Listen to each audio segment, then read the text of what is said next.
So I will just recap what I just said. So some of you may be wondering why you might be interested in psychophysiology, brain structures and pupillary dilation and so on and so forth.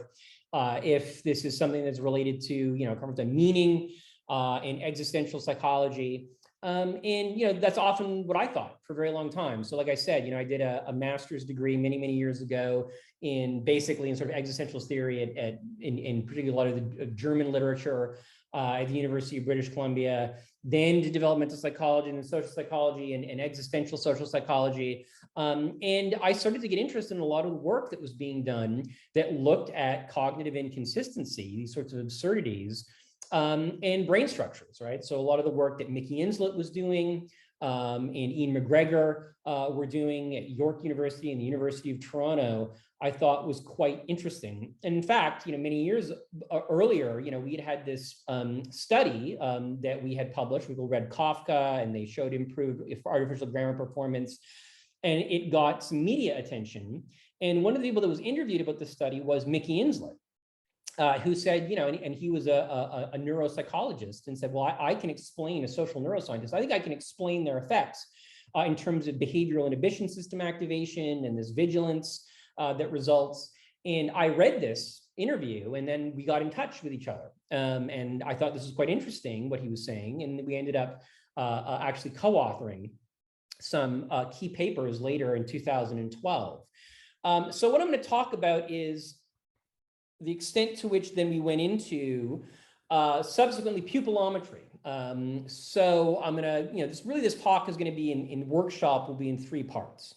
So you're gonna have, this section just talks about what is pupillometry, right? So obviously, we're gonna talk a little bit about the physiology of the pupil, the history of this discipline, and then why it's interesting to psychologists in general.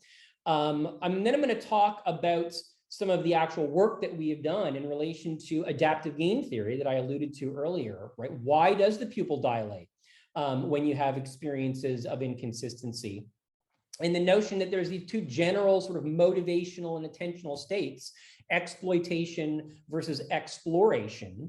And that you have this brain structure, the locus coeruleus norepinephrine system, that when it gets triggers of inconsistency, it will kick you into this exploration state, this higher arousal state. And we think that's what's happening when we see this enhanced pupillary dilation.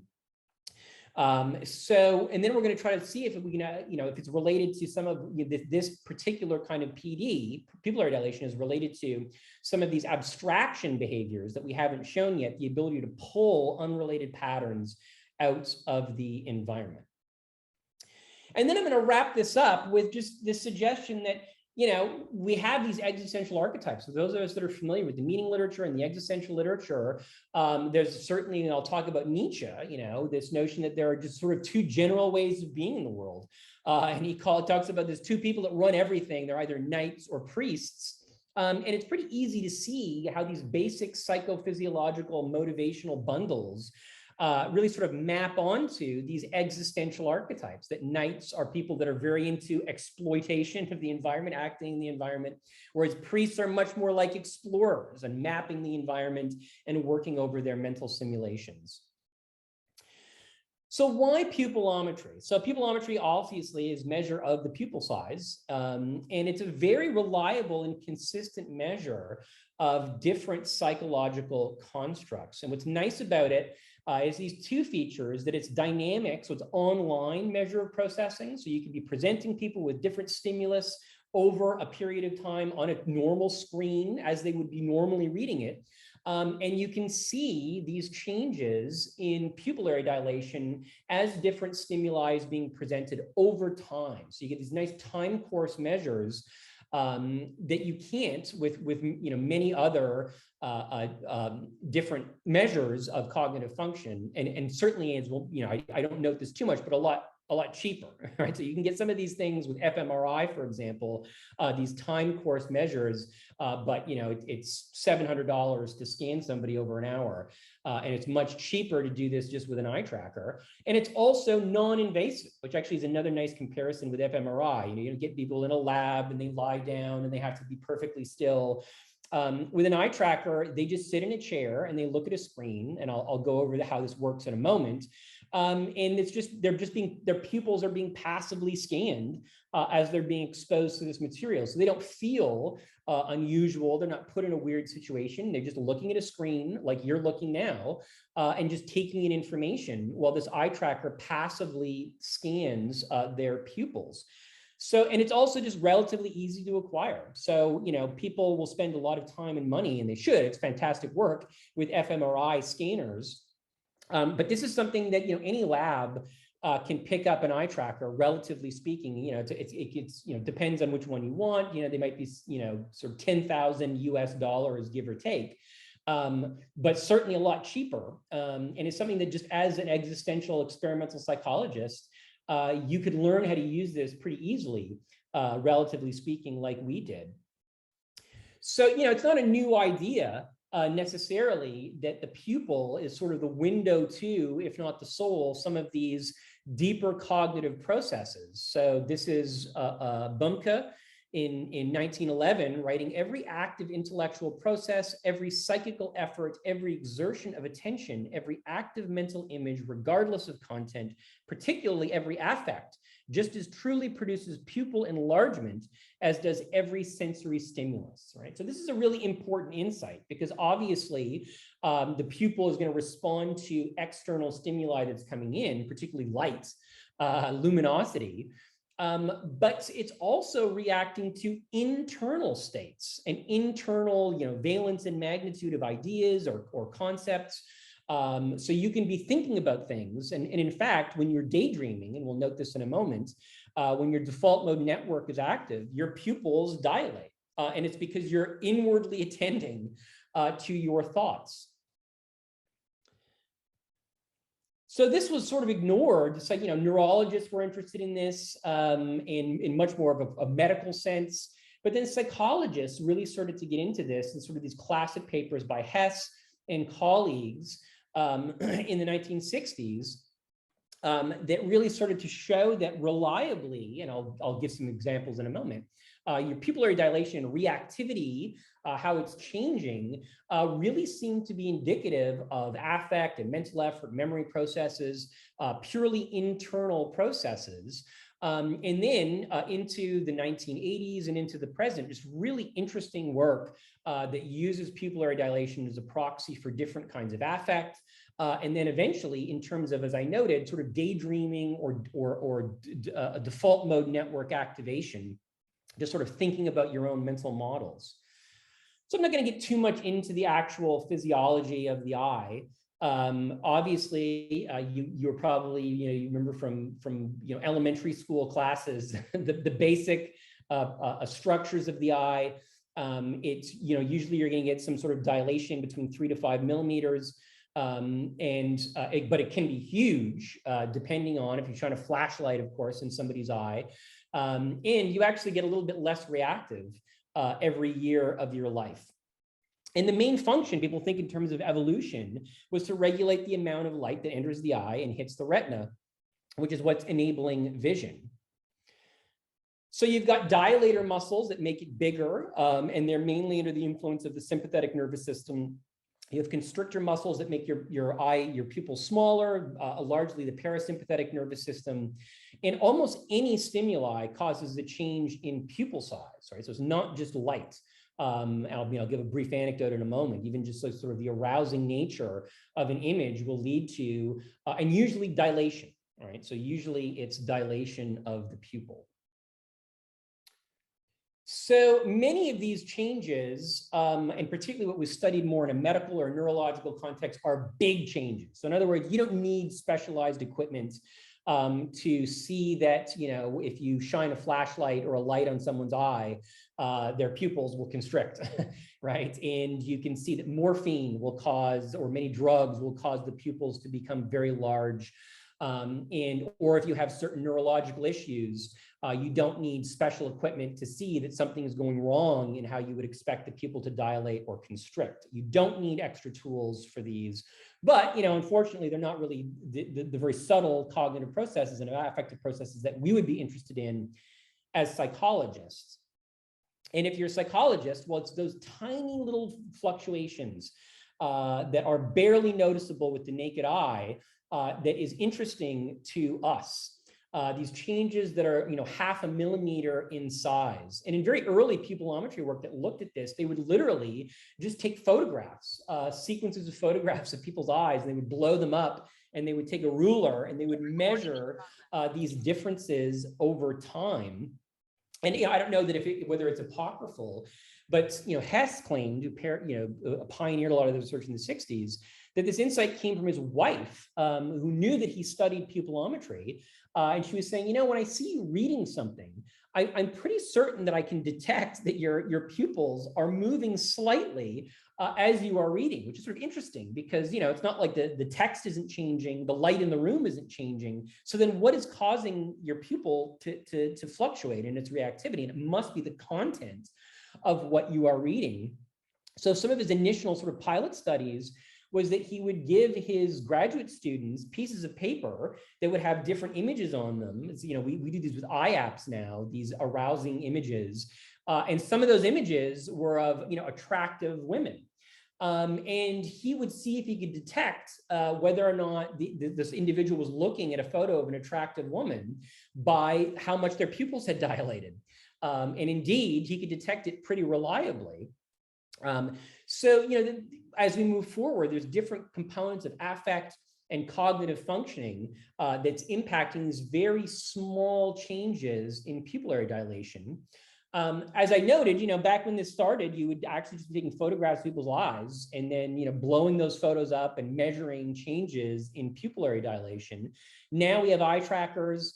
This is just the eye tracker that we use for a lot of the research that I discussed. It's a T60 eye tracker. Now, one we have now is a T300. And what that means is that it's taking a measurement at 60 hertz, so 60 times a second, it's taking a measurement versus 150 times or 300 times. And the more measurements, obviously, the more reliable that signal. And what it's doing is just sending infrared and it's reflecting off of your corneas.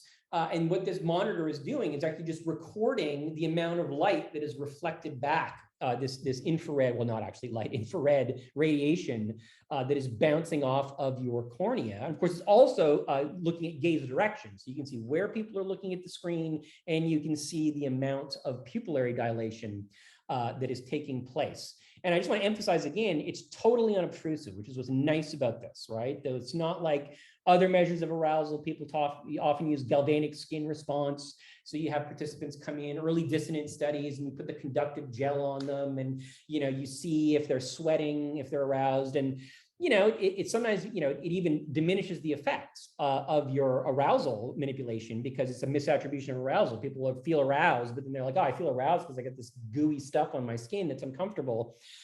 Here, people just sit down and they're reading things on this monitor exactly the way that you're looking at this talk right now. It's a completely passive measurement. There are some challenges. I'm not going to get too much into this, but the data sets are large. So, 60 times a second.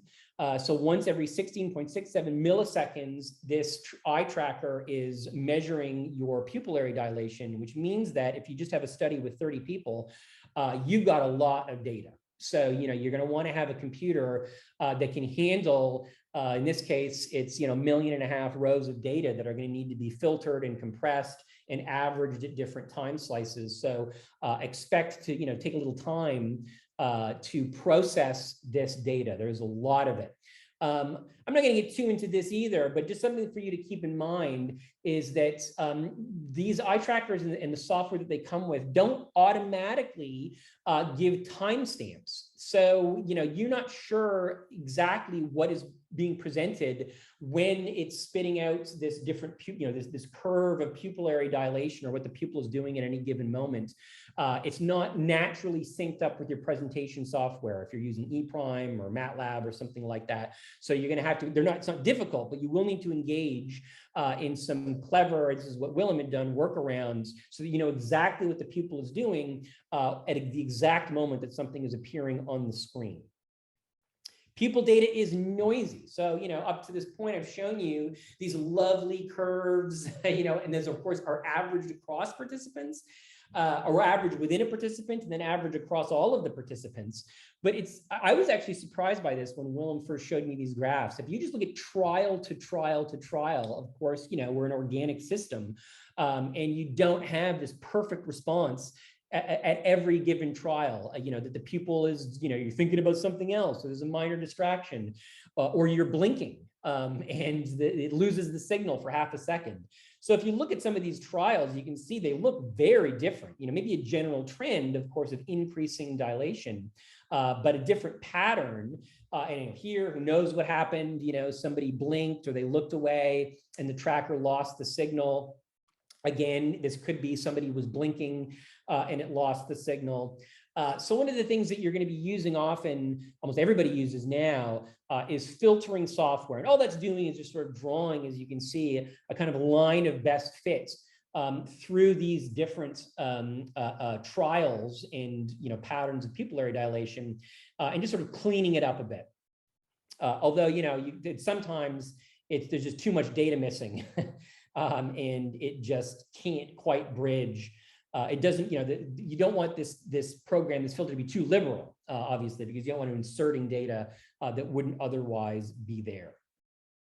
And I could have almost started with this one, which is baseline differences, right? So you're going to have, if you run a study with a certain light setup in a room and somebody else tries to replicate what you're doing, well, the baseline pupillary dilation will be different inherently because one room might be a little brighter than the other.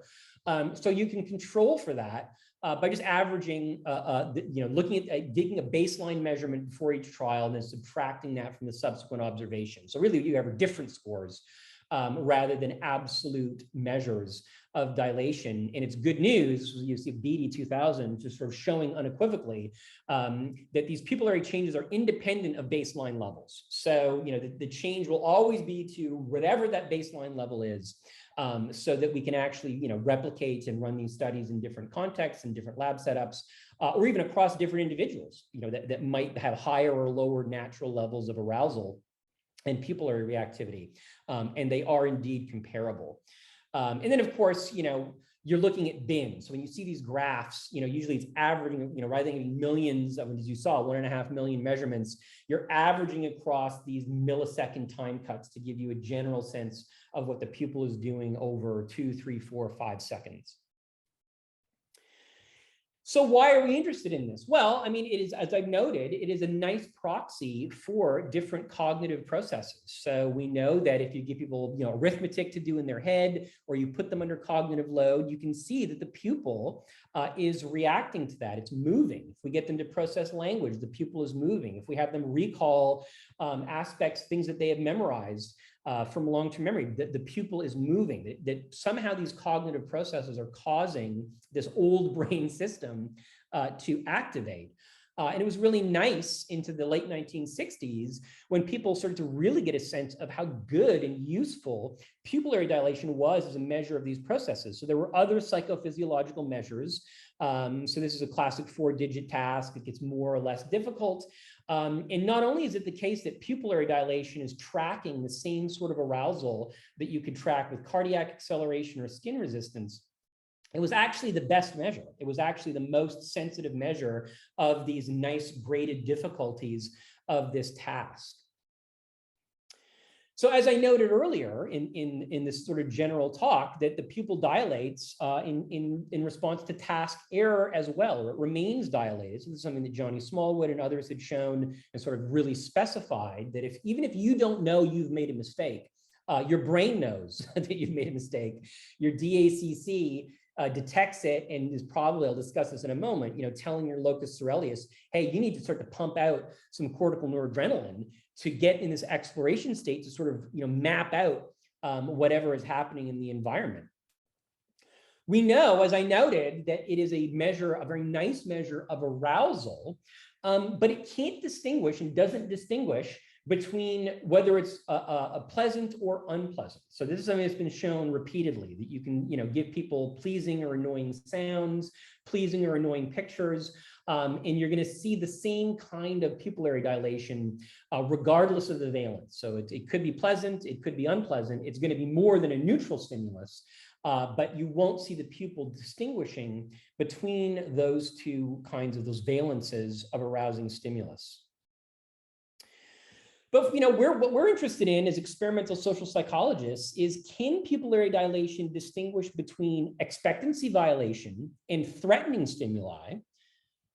Right, so there's going to be any number of negative affective stimuli, often in control conditions, and I'll highlight this, right now. Your control conditions are usually threats, right? So if you think of a classic peer management theory experiment, they want to use dental pain as the control condition, because their argument is, which I think is absolutely correct, that it's not an existential threat. Something that is merely threatening or negatively affective or painful or aversive isn't the same as something that is an existential threat. So can the pupil, distinguish between how your brain is responding to just something that is merely negative and something that's actually expectancy violating, that potentially has this sense of absurdity associated with it? And as I noted earlier, that's sort of this what Freud talks about, right? That novelty or unusual stimuli isn't enough. It's got to be actively inconsistent. And can the pupil then distinguish within this set of expectancy violations inconsistent stimuli from merely unusual or novel stimuli? So just to give this sort of conceptually, again, threats are often negative, they're motivationally relevant, they're cues to punishment, or they're obstacles to reward. And expectancy violations are deviations from mental models, right? Which is something that's quite different. And again, for those of you that are familiar with neuropsychology or cogneuro, if you hook somebody up to an EEG, you're going to get a different response to what they call here, this is an oddball paradigm. So somebody sees a series of stimuli, it's a pattern, and then once in a while, there's an outlier, something that is unusual, and the brain will produce a P3 response, this waveform. But your brain produces a very different response, often an N2, when there's an inconsistency. So it's not merely unusual, but it's something like a Stroop, where it's conceptually directly contradictory. So, the word blue that's colored red. So, threats don't have to be unexpected, for example. You can be expecting a threat. You can be preparing yourself for it. You can have inconsistencies that aren't threatening. They could be neutral. They could be positive. They could be motivationally irrelevant. But you can distinguish these, we've argued, with some of these behavioral outcomes, right? So it looks as though, again, threatening or negative control conditions are just that, they're control conditions. They don't produce these compensatory behaviors. And as I tried to show with our Biggle story, that within the notion of expectancy violation, or this notion of something that doesn't conform with mental models, merely unusual stimuli won't produce these effects. It's got to be something that really is inconsistent with your expectations to provoke this sort of compensation behavior. So this is what I just noted, that threats are usually our control conditions. Novelty is something that you can use as a control condition, whether it's a fantasy clip or joke or something like that, or something that, that you're expecting something unusual, even, or this contradictory, even if you don't know exactly what it is. And what we've tried to suggest again and again, that these experiences have to involve some sort of real inconsistency between either motivation or experience, expectation or experience. So does inconsistency provoke a distinct pupillary dilation response? I mean, it's different from novelty and different from threatening or negative stimuli. So it could be that we know that bad is stronger than good. We know we have a negativity bias, and that if we're comparing negative affective, I just showed you that graph, negative stimuli, comparing it to neutral stimuli, well, it's going to get greater pupillary dilation faster. So it seems to be processed more quickly. And then sometimes even, depending on the study, faster even than positive stimuli, because the sense is that we have this negative valence. And in terms of attentional studies, certainly, you have the face in the crowd and so forth. You probably, social psychologists are familiar with studies where you're processing negative information more quickly.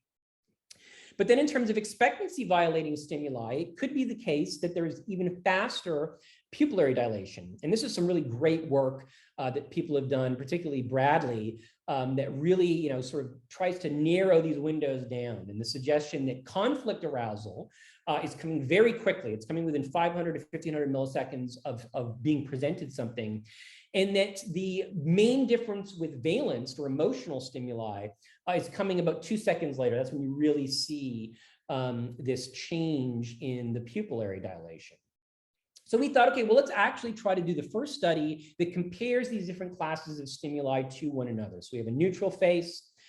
We have 2 expectancy violating faces, as you saw earlier, just a merely upside down face. It's just an oddball versus an actively inconsistent face that is Thatcherized, that has this additional inconsistent component. And then for threat, just angry faces, which are typically used in these sorts of studies. And we ran an initial 6 experiments where we just directly compared these salient stimuli, novel, inconsistent, and negative, to baseline faces, just to see, are they different from something that isn't particularly salient? And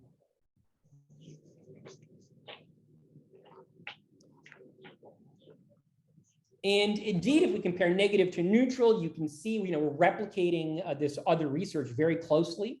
That the negative face leads to greater pupillary dilation, and then really consistently so after 2 seconds, compared to just a neutral face.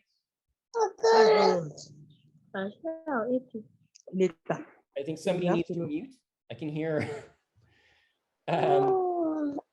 So then you can compare novel, just an upside down face, to a neutral stimuli, and you can see that exactly what they find, that early spike at about 500 milliseconds. And then if you compare, and now just looking at inconsistent and neutral, very similar pattern, all right? So you see that spike at about 500 milliseconds. So if you're comparing these stimuli just to neutral stimuli, you can see a different pattern between the expectancy violating and the negative, but the inconsistent and novel look very similar. So we ran an additional series of experiments to compare directly these different saliences to one another. So comparing, which I can't see the top of my screen because comparing novel to neutral, comparing inconsistent to novel, and comparing inconsistent to negative. And what we find is that if we compare the negative to the novel is producing that same sort of pattern, that initial spike at about 500 milliseconds. If we compare the negative to the inconsistent, again, this is actually quite interesting. We wanted to follow up on this at some point, that the inconsistent showing that initial spike at about 500 milliseconds, but then the negative actually increasing substantially after that, more so than the negative would increase after just being compared to neutral stimuli. And we had a few theories about that. Maybe some of us can talk about that later, that somehow that they may be, they may combine, that negative and inconsistent is particularly aversive. In fact, maybe even like what's key to many of our existential threats. But then what was most important to us is if we compare this Thatcherized face to the merely upside down face, your brain detects the difference, right? So the biggest difference, this magnitude difference, is when you're seeing these Thatcherized faces relative to when you're seeing these merely upside down faces. And it's happening right about 500 milliseconds. So these expectancy violating faces are preferentially processed relative to neutral and negative faces. And by preferentially processed, mean that spike is coming very early, about 500 milliseconds after the stimulus onset. And it's the inconsistent faces that are showing the greatest initial spike relative to these other faces. So why? What is special about inconsistency relative to these other modes of stimuli? And this was something that I came across with Johnny Smallwood's work, where he talked a lot about adaptive game theory. That is really interesting. And I think, again, is really interesting to people that are interested in existential psychology and meaning. Where his argument, their argument, is that there are 2 general attentional motivational states. And these terms actually come from machine learning, where, if you have a robot, the robot's in one of two states. Either it has a program and it's, picking up objects in the environment that match what it's looking for, but then when it loses the signal, it engages in an exploration state where it's actually attending, you program it to scan the environment to find a new signal. So animals, vertebrates, do the same thing. right? So we have this exploitation state where we're acting in the environment, we're looking and tending to the environment.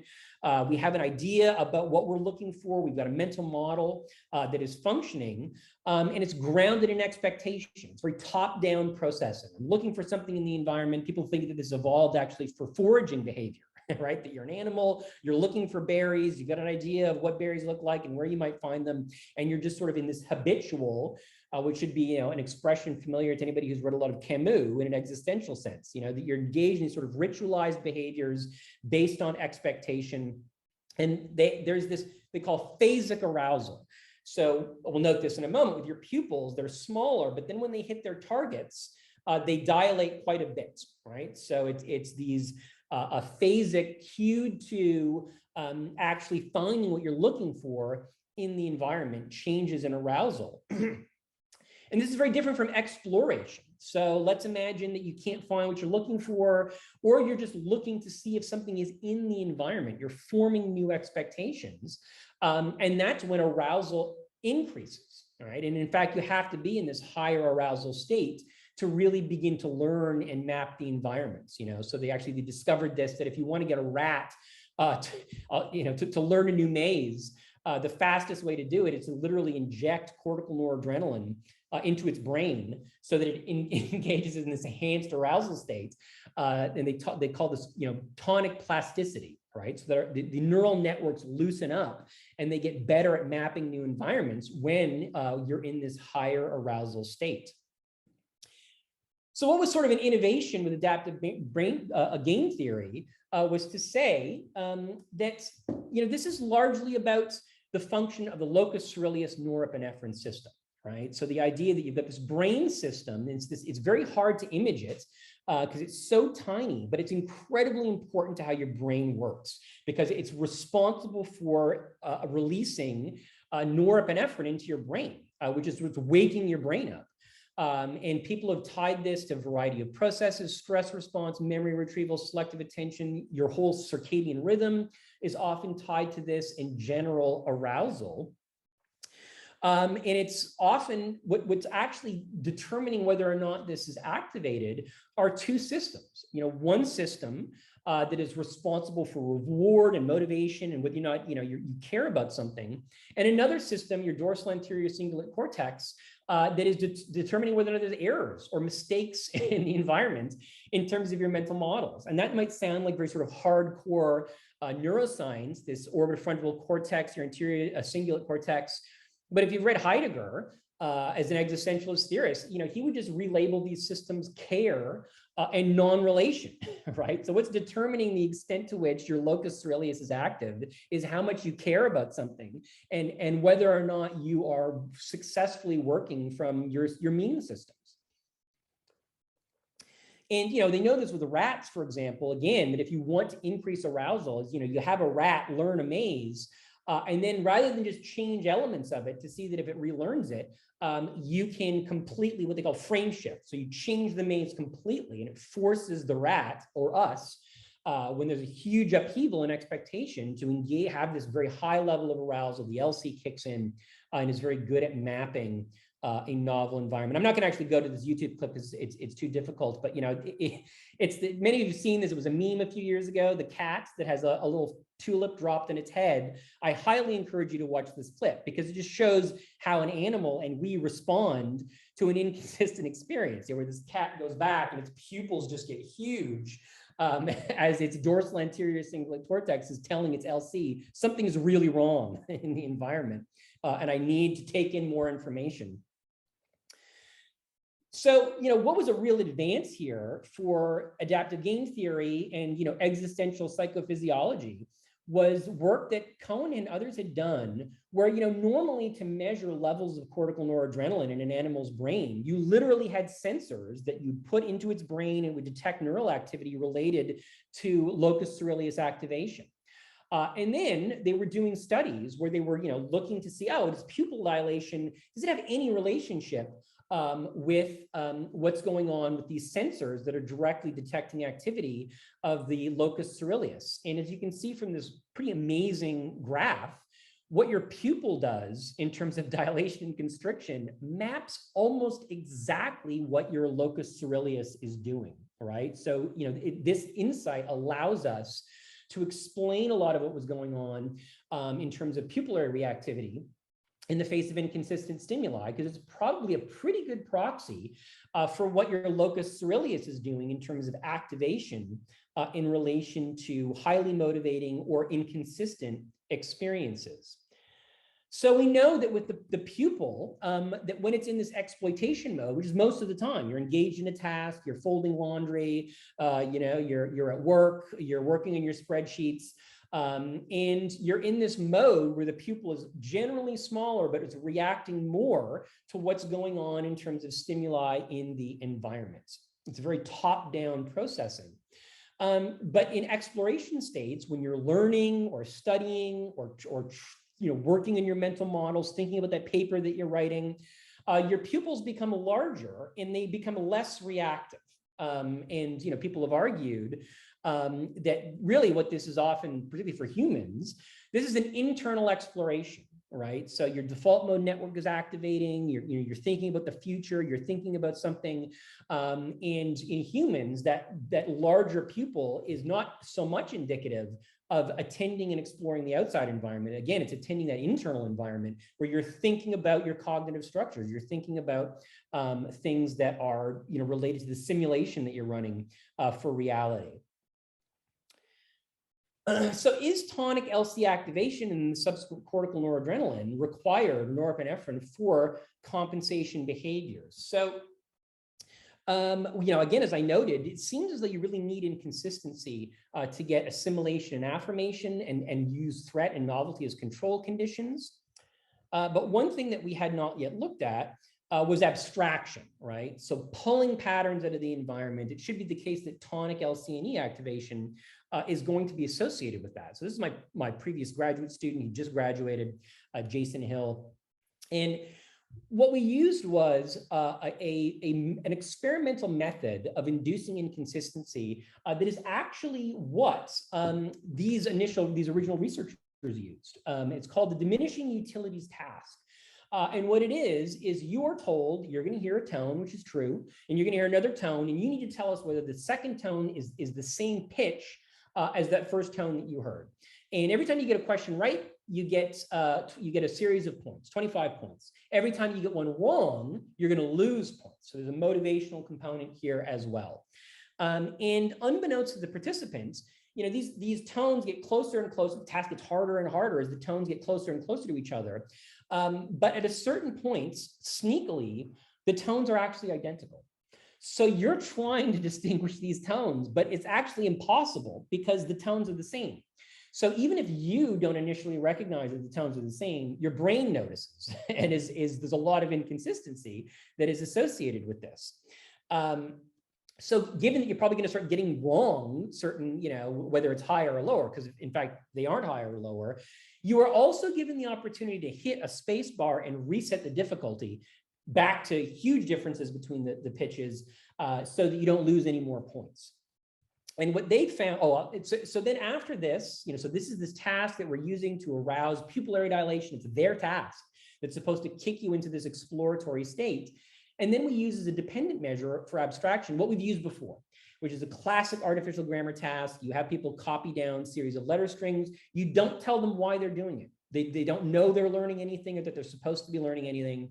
And while you're copying these strings, your brain is actually pulling patterns, real patterns that are in these letter strings out. And then I've actually done this task. It's really kind of fun to do it, where you're told, you know what, those letter strings that you saw earlier, it's true. There was actually a pattern hidden in those letters. Here's a bunch of new letter strings. Just use your gut, use a hunch on which ones you think follow the same pattern. And people typically score about 60%. So you're above chance on this task because indeed your brain did pull this grammar out of these different letter strings.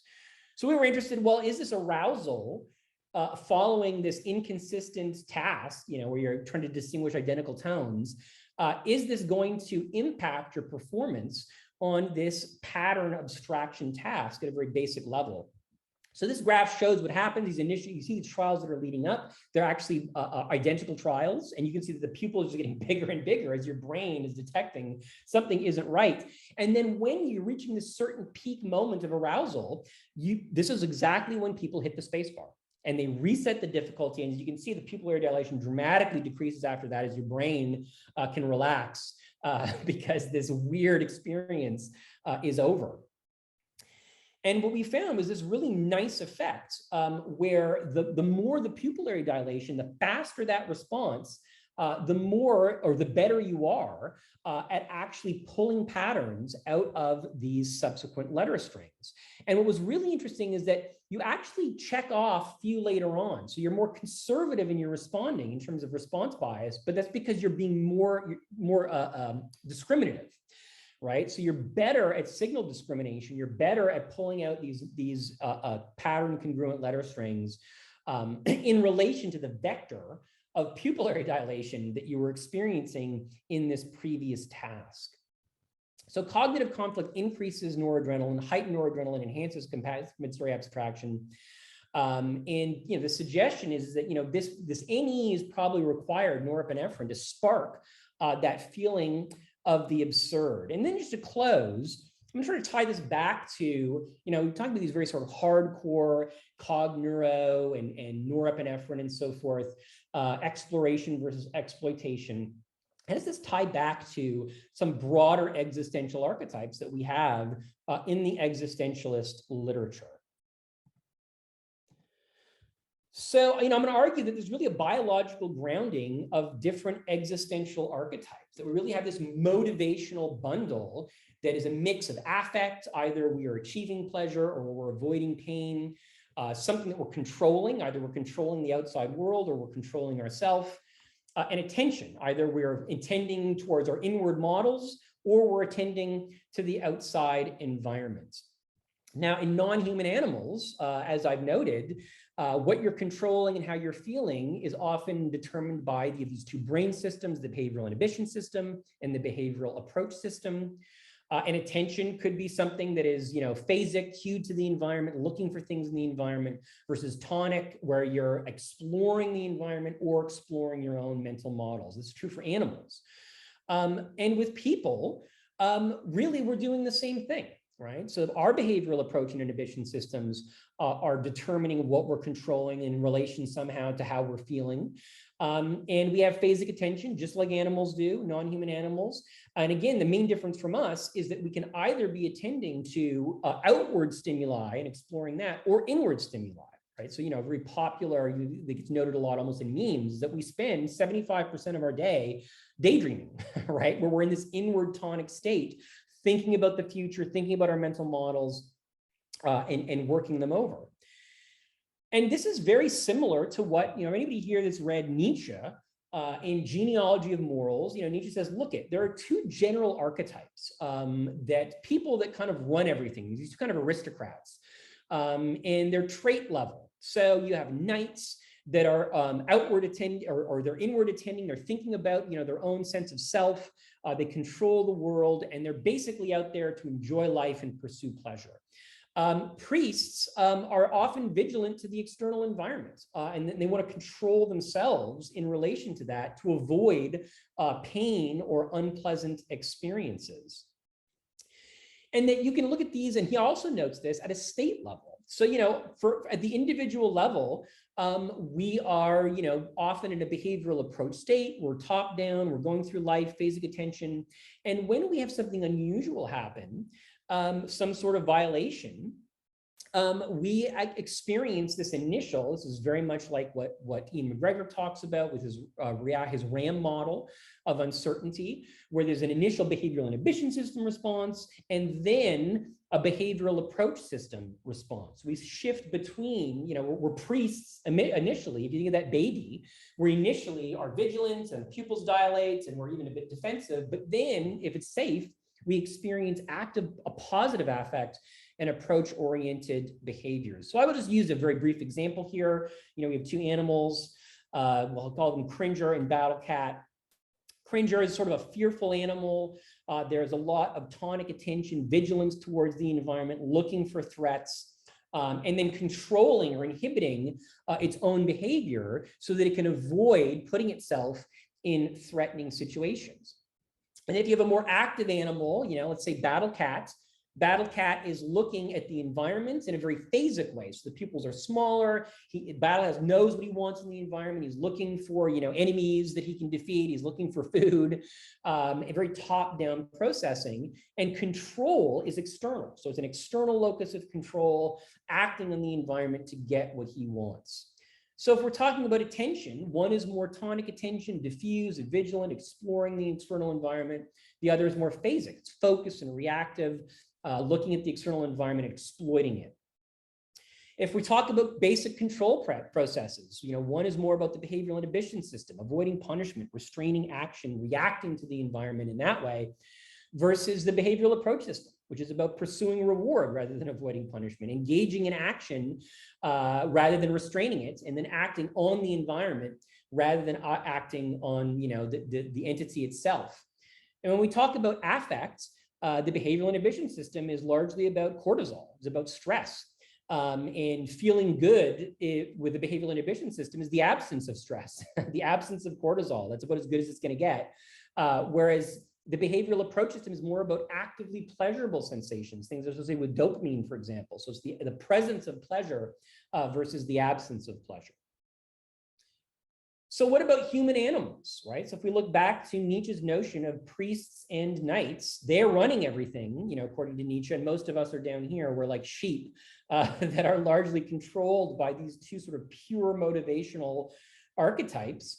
In Genealogy of Morals, he talks about the difference between Judeo-Christianity and Rome, and how at the same time he saw them sort of culturally embodying different messaging, one more religious and philosophical, mentally map the environment, think about these simulations, restraining action on the here and now because it's not as important, versus Rome, this very active-oriented, goals-oriented, acting on the environment with a different kind of confidence.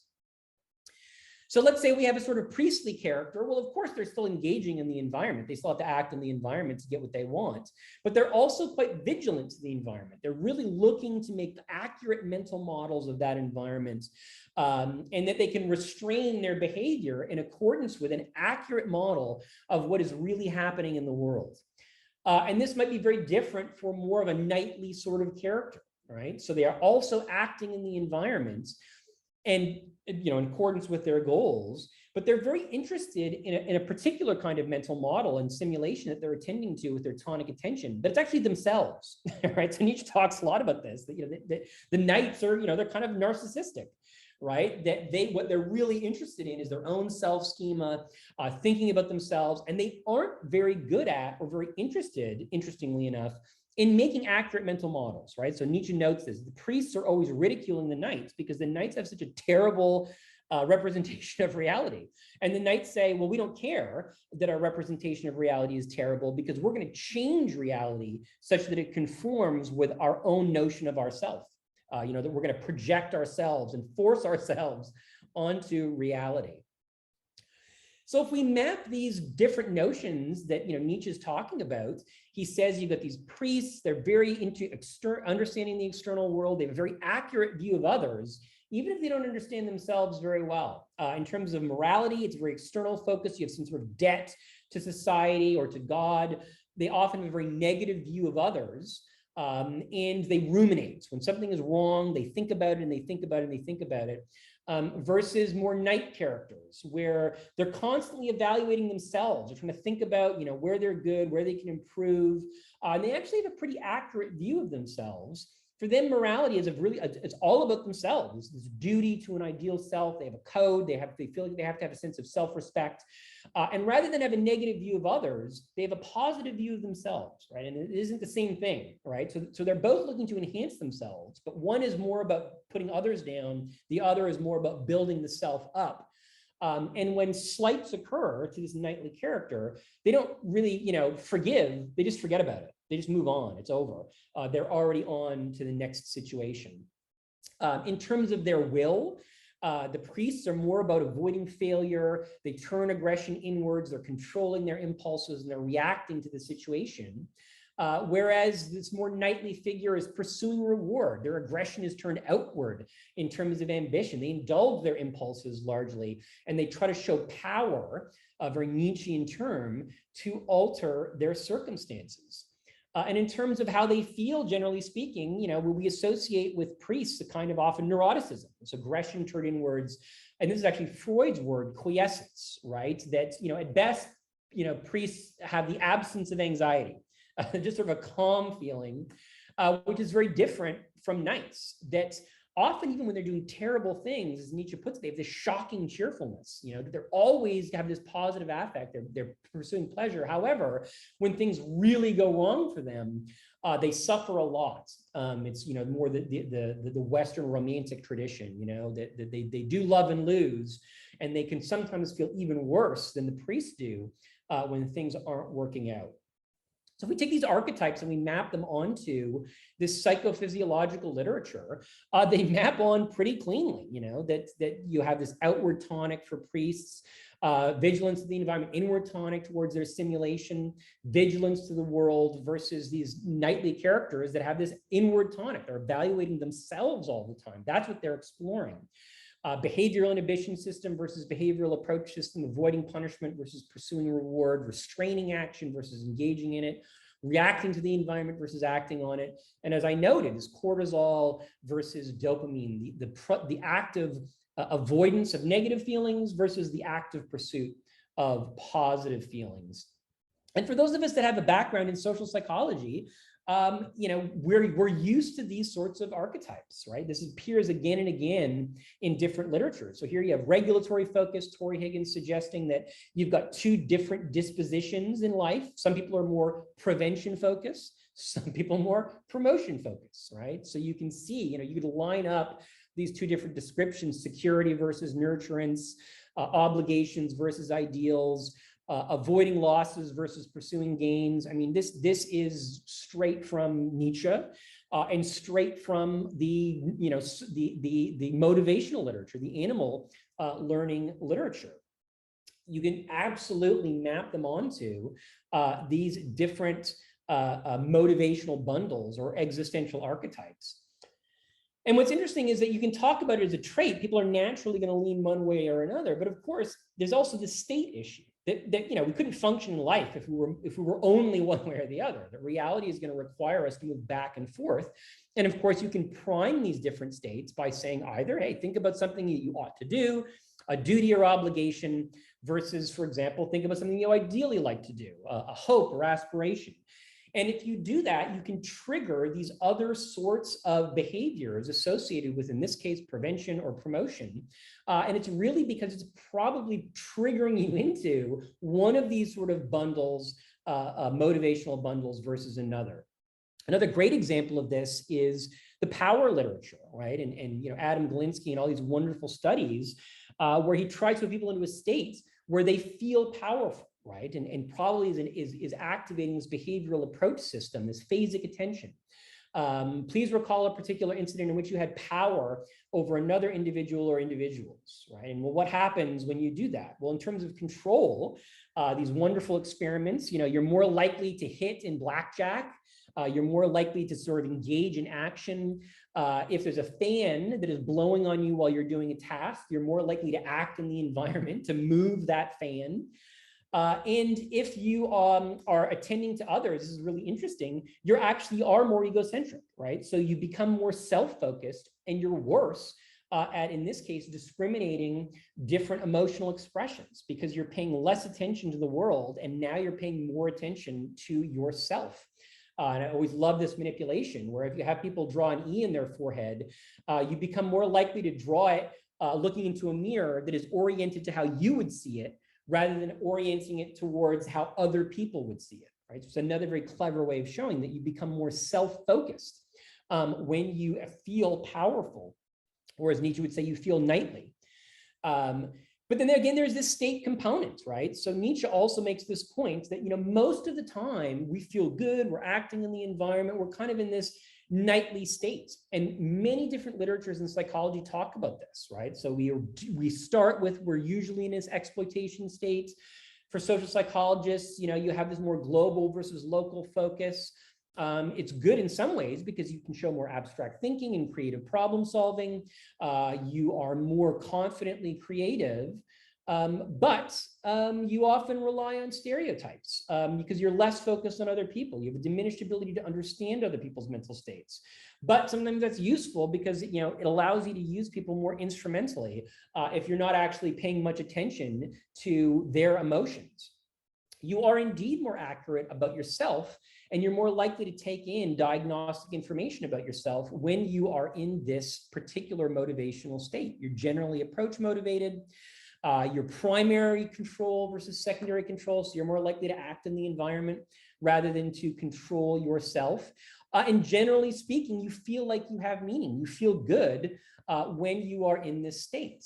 But then when something happens that is inconsistent with your expectations, this changes, right? So your behavioral inhibition system will kick in, followed by your behavioral approach system, which will lead you to act on the environment, potentially even to change or alter the source of what is making you feel anxious or is the source of this expectancy violation, right? So if you think back to this original study that I talked about at the beginning of my talk, you hit people with a Black Queen of Hearts, the behavioral inhibition system kicks in.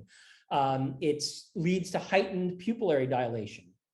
Then you're given the opportunity to act in the environment. You affirm values more strongly that may reduce that subsequent or that initial sense of arousal.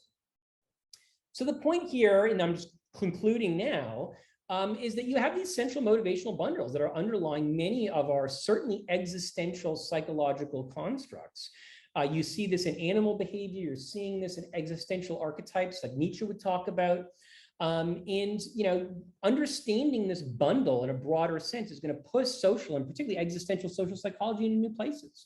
You've got this internal versus external and internal versus external control, and pupillometry is going, I think, to be central to this work because it allows those of us who don't have access to giant magnet machines, fMRI, to look at the psychophysiological changes as they play out in these different cognitive and affective modes of being. So that is it for this workshop. I want to thank again the two people that are most responsible for helping me with this research over time.